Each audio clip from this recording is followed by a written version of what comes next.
Welcome to Dr. Jester Rants, and I'm gonna rant about this from just the news. Wind turbines played significant role in historic Texas power failures, data suggests.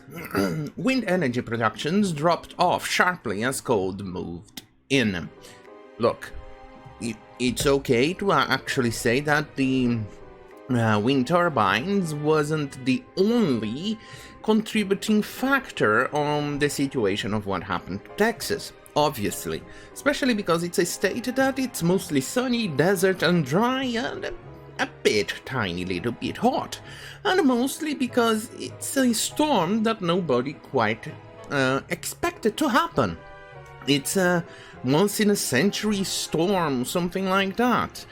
So they definitely weren't prepared. But there's also the fact that, for instance, many of the control left, the absolute Xi Jinping boot kissers, well, you know, the people who voted for Biden, absolutely believes that wind turbines can work 100% of the time, that they are clean, or other nonsensical bullshit like that. I forgot to actually open something here for you guys that's quite specific.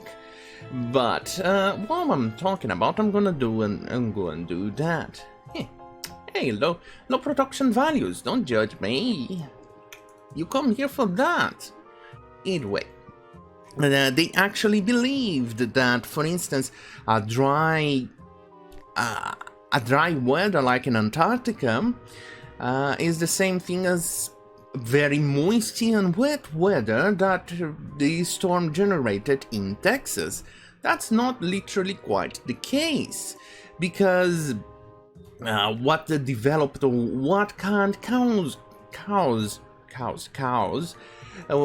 can cause, for instance, a propeller from a wind turbine to actually freeze over is the wet weather, the wet air. It will, for instance, this is a problem that actually manifests itself on airplanes all over the world, especially when they reach a certain altitude.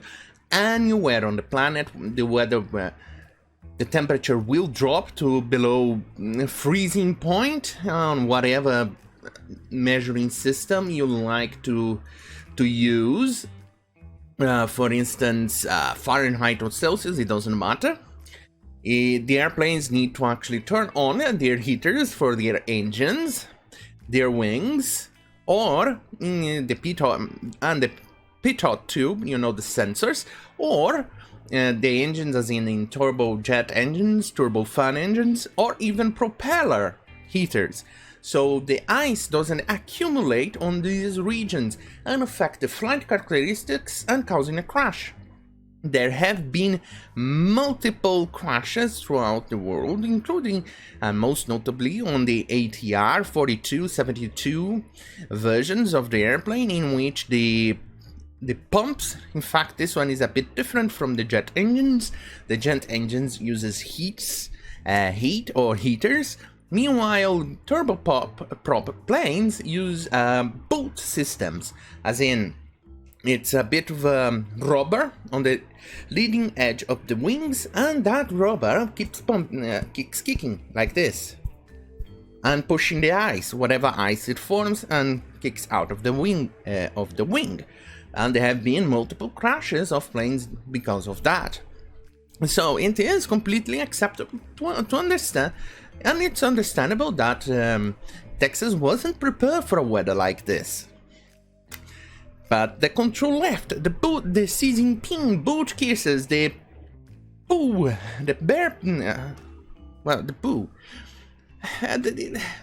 It's the very definition of a low information voter.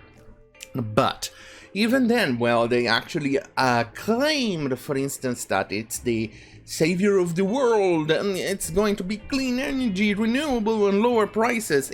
That's not usually the case, because, as you know, when there is no wind, even if there is just a tiny little bit wind, obviously the wind turbines will generate some energy, but not much. it's not going to provide enough energy or charge for the area it covers. So what happens? You don't have a battery to save energy. So what do? You end up having to actually buy from the nearby states, from the nearby country, depending on what region of the planet you live, or you turn on your geothermal or coal plants, or fuel-powered plants, to supplant the lack of energy in the region. So that will drive up the costs and produce more CO2. So it makes not much sense. Obviously, the idea of wind turbines, solar farms, solar panels is a great idea, and it works in certain situations and certain places around the world.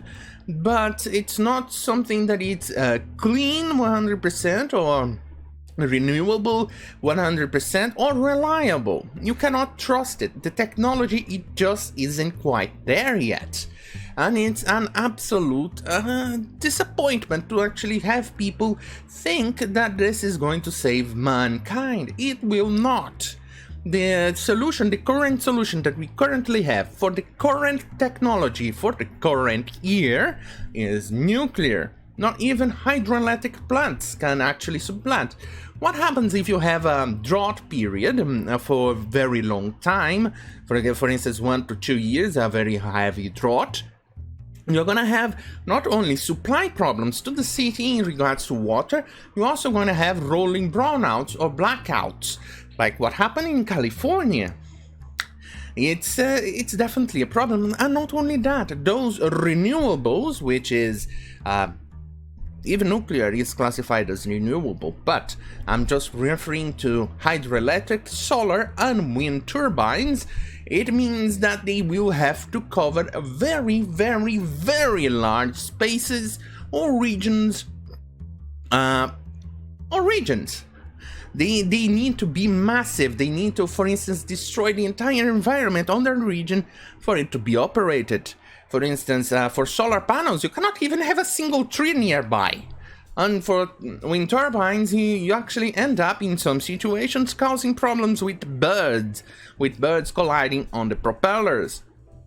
And before you ask, those propellers are massive, so the amount of fiberglass and the materials and the rare earth materials that you need to use to produce those things are massive, and in most cases and situations you end up having to harvest it from Congo or some other region in Africa, in which you have tiny little kids, slave labor, going inside mines to harvest, and so you can go on and use those little things, or that lithium battery that powers your vehicle. But here's an example. How much land is needed for wind and solar energy production versus nuclear energy? Hinkley Point C land area energy output compared to other types of energy production sites. This is how much you're going to need to produce the same amount of energy in place. This is for the UK. Here is the gigantic land footprint of solar and wind power in practical solutions. This is to power the entire country. This is how much you're going to need in land for a nuclear farm, as they put it here, to power the entire American country. That's how much land you're going to need in nuclear. This is how much you're going to need for solar and wind energy. Here, this is solar, this is for wind farms. And that's the problem. Imagine you're a low wind situation, or there's uneven winds here, there's a lot of wind here, very little wind here, and so you're gonna have rolling power outages on the entire country. Obviously the rich, like the elite, the aristocrats and the clergymen, like the Democrats, will never ever run out of energy, because they'll have their own fuel-based power generators, and you, the poor filthy peasant, will not. Just like they have their own airplanes to fly around the world to receive a prize for going green. And their own planes. Wonderful. But another problem is that here it is, the other thing that it shows how much you need to cover and pepper it around the region for you to get the needed power for the entire country. This is for the UK. But, and another problem that these wind turbines cause are the pollution when you try to dispose of them. They have a very limited lifetime. Unlike nuclear, in which you can recycle the same, let's call it the rod, the fuel rod. You can recycle it multiple times, going multiple cycles. And nuclear energy is very, very, very, very safe, especially with the nuclear power plants of today, in which they have multiple safety features. There's no leaking. It's absolutely safe 100%. If you go, and in comparison to the amount of accidents that has happened in regards to nuclear power plants, in comparison to the quantity of nuclear power plants, it's minimal. For instance, you had Fukushima, but in most situations it got dealt with. It had the problem with some leakage of radiation in the nearby regions. And that was a mistake in which it was caused by a tsunami, unheard of tsunami, and it got completely handled. It did not infect the oceans. In fact, the quantity of radiation in the ocean did not even go over a blip in comparison to the normal average radiation that infects our oceans due to the other fission power plant over there, you know, the sun. And the normal radiation from the cosmic background that hits our planet. So it did diddly fucking squat. And the Fukushima got dealt with, and the entire region is now possible for you to navigate, to go through. Obviously, you have Chernobyl, but that's caused due to the Russian incompetence. And because of low technology, you know, Russian technology is not that advanced. And you have the Tree Island or something like that, a power plant in America that is leaking radiation, but it's very little and barely even noticeable. And that's about it. So the quantity of nuclear power plants exists in the world, that's minimal. But the quantity of people who die not only setting up, building and maintaining and then disposing of the wind turbine is much, much, much higher. And it's the safety measures of those things are very, very low and things like that. Look at this, the amount of work and destruction that you have to go through to dispose of those paddles. Look at this. That's not something you want. So anyway, let's go on and read the article. The historic power failures in Texas this week amid a major cold snap there appears to have been driven in no small part by the failure of the state's wind turbines to keep up with the spike in demand according to energy data from federal sources. Once in a century cold, let's move on. And I want to highlight here, this is specific little area. The plunging temperatures led to both a surge in heating demand and the commitment to power outages. Concomitant power outages, Jesus Christ. Data from EIA showed that nearly the exact same time demand was surging and energy grids were buckling, wind energy experienced a catastrophic drop-off in the evening of February 14th, wind in the state was producing just over 9,000 megawatts. Wait, what's it? I probably should have megawatts per hour of energy. Well, 24 hours later, it was punching out less than 800 megawatts per hour. A roughly 91% decrease in output. Seriously, I need to go and check this out. I should probably have done that, but remember, low production values, don't judge me. How does 1 megawatt? Yes, megawatt hour. Yeah, I was correct. Megawatt hour. Virtually every other energy industry in the state also saw decreased output over the same period amid record demand, yet none saw as steep a decrease as did wind power. Natural gas, the state's largest source of energy, saw a 23% decline in output, as did coal, the second largest source. Nuclear, which competes with wind for third place, dropped to only 26%. See, this is why people are against the wind turbines. Not only that, they are absolutely unsightly things that destroy the image of the place. Imagine I blew a huge quantity of solar panels in the horizon, or a bunch of spinning little propellers on the horizon. That's also visual pollution. That's something that is kind of problematic as well.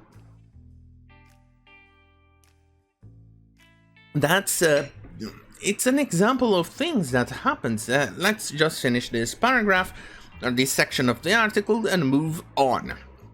Texas has come to rely increasingly on wind power in recent years. The Texas Comptroller of Public Accounts said last August that the state's usage of wind power has more than quadrupled since 2009, with wind rising to supply 20% of the state's total energy needs in 2019. Coal power, meanwhile, declined from 37% of the state's electricity generation in 2009 to 20% in 2019. And that's the problem. You cannot rely on those energies, which is why people who stand against this, to this type of energy, call it unreliable energy. It's not renewable sources, it's unreliable, and I have to agree, it's unreliable. It's because you cannot depend on them when you need them the most. You need them in situations like this. If you didn't have a single wind turbine, let's leave it to 5% of the state, the quantity of people who would have died, the quantity of people affected by all of this would have decreased sharply. Especially because with only 23 and 26% having been affected, or decreased to 23 or to 26%, it's minimal in comparison to wind turbines with 91%. It's absurd. I mean, you wasted the amount of money setting these things up and the damage to the environment not in the process. Obviously, the Control F will never see that. So, anyway. Don't forget to like, share, and subscribe. And don't forget to actually go to minds.com/Dr. Jester for very spicy content. But if you want tame content, Karen wise content, stay right here on youtube.com/Dr. Jester. On that note, thank you for watching. Good night.